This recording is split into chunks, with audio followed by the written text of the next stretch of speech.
Yeah. Now we need to make like a ultimate bad cops, like the worst bad cops, the shittiest bad cops in the world. Like, yeah. Oh man. the champion of bad cops. So tell me, Dr. Genius, it's just crazy to me. Like what is the story? Like this is a story that's like almost like 3-4 years in the making, and unfortunately it ends the worst possible way. Pull that shit up, son. Pull that shit up. So this story like ends the worst possible way quietly. Like this is not really. I only found like a couple of articles about this, but it's not like big. That's because the impeachment is happening. It's not really. Trust me, if this news if they brought this up in the middle of the summertime, Jesus. So pretty much these cops allowed to keep their jobs after not getting out of their car before a Brookings woman's murder. And the context of this, they actually came to the house twice. They went there twice. They were assigned to go there twice. It is a domestic call, a domestic violence call. They were sent there twice. Motherfuckers did not get out of the car.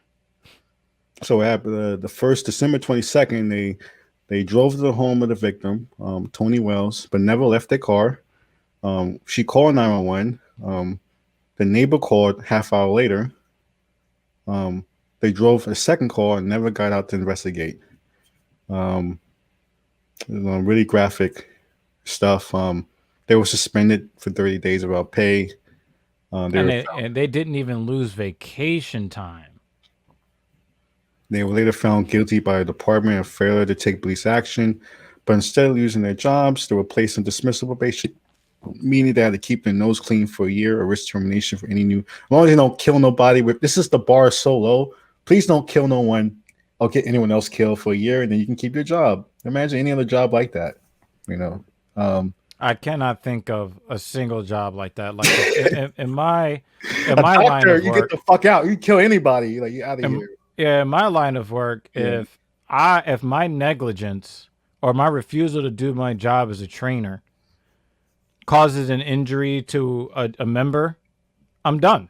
It's over. Injury, just like an injury. Just an injury. Yeah. I'm done. Terminated immediately. So they went through. So they kind of really got buried in the headlines.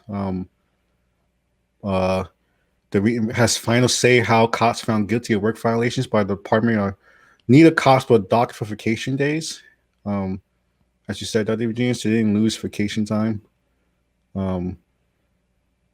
So even Eric Adams used to be a cop himself, and he says it wasn't efficient enough.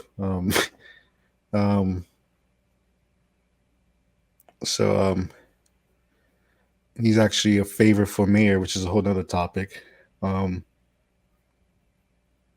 That's a weird, crazy man that strangled her to death in the stairwell. So that tells me that she was doing everything that she could to survive, to get out of there alive. Now, what do you think would have happened if they got the fuck out the car on the first call? What do you think might have happened if they would have gotten out of the car, at the very least, the second call? Could they have interrupted him as her life force was fading away and saved her life? Is that a possibility? I think so. It took him 2 years and 7 months, according to Eric Adams, to come to this determination, allowing them to keep working. And one of the officers actually lost vacation times previously for previous things in front of the Civilian Complaint Review Board. So these officers already had previous issues before this happened. And what is their punishment? Their punishment is they have to grace us with their presence on the street, and we have to deal with more of their shit. That's their punishment, is torturing us. Yeah. And not only that, yeah, and usually, when give a fuck about the Yankees, come on, get that shit off the screen. Yeah, this is so crazy to me. And this is the thing, that this is why this has been a fight to release NYPD disciplinary records for officers because the fact this officer already had one of the officers had things against him before this incident, it comes even more question his judgment of the situation. But none of that was disclosed until after we find out that he still has his job. Um, so like so the repeal of a clause in the Civil Rights Act pretty much doesn't allow us to like even see these cops what they do in the past, and then when they actually do the most wild thing, they finally do that act when they kill somebody or someone dies because of negligence. All of a sudden, we're surprised by it, because we don't have records of these cops doing stuff publicly. So or not doing stuff. yeah, not doing stuff definitely. There's a prevailing narrative that these officers felt like it was 20 degrees outside. They didn't want to get out of their car. I don't know. I don't know if that is actually the truth, but to how callous can you be if you're hearing that a man or a woman is being beaten or otherwise assaulted by their partner in the house, and you drive over there, you sit there for a couple of minutes, and then drive off? That's nasty. Yeah, That's nasty shit. and then you have stories of them doing the total opposite. You have them like kicking in doors of old black ladies who are naked getting out the shower, um, because of wrong. Throwing in flashbangs through old ladies' windows. Yeah. So, but meanwhile, someone needs help, and no one comes twice. They come twice, and nothing happens. So this is where we give context in Bad Cops. We give context to the whole spectrum.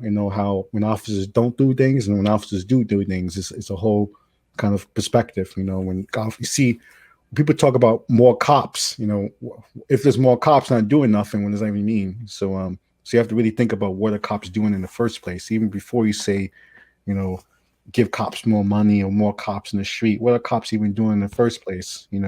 For you to want more cops. So obviously, the cops are already here.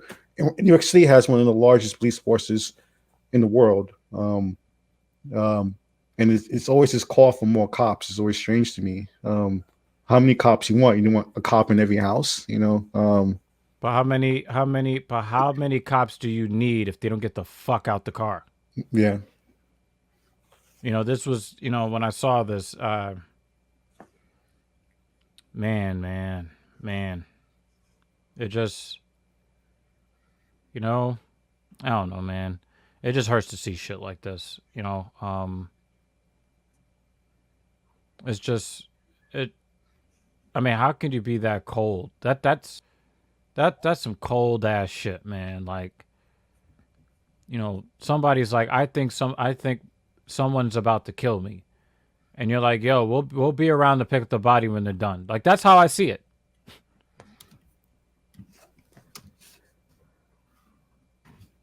I mean, this. I just give another. I mean, how do you even? Yeah. So we have no.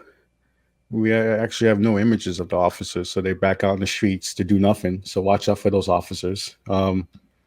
So that's the thing about it. The fact that those officers are back out in the Complete streets. anonymity. Almost near complete, because they did give the officers names. Yeah, I mean, right? we can dig deeper and find it, but the fact that you can't find it at surface level shows you that you have to dig to find those cops. So they have that protection. But we don't have to dig to find the woman that was killed, though, because she's out front and center, right? Yeah. And that's fucked up. She should like still that, be right? walking around.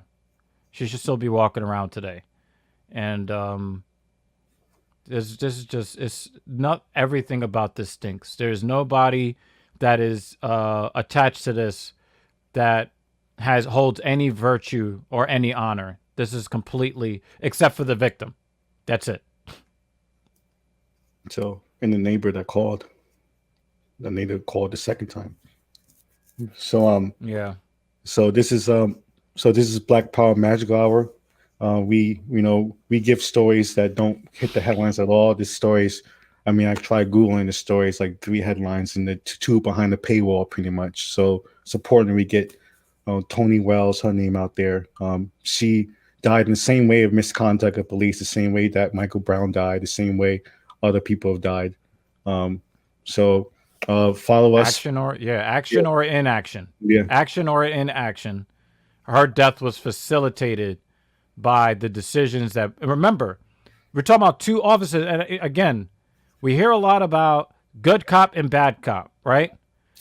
And here we are. We've got partners sitting here, and they're looking at, and neither one of them, one of the two of them could have said, fuck it, I'm going over there. They both sat in the fucking car.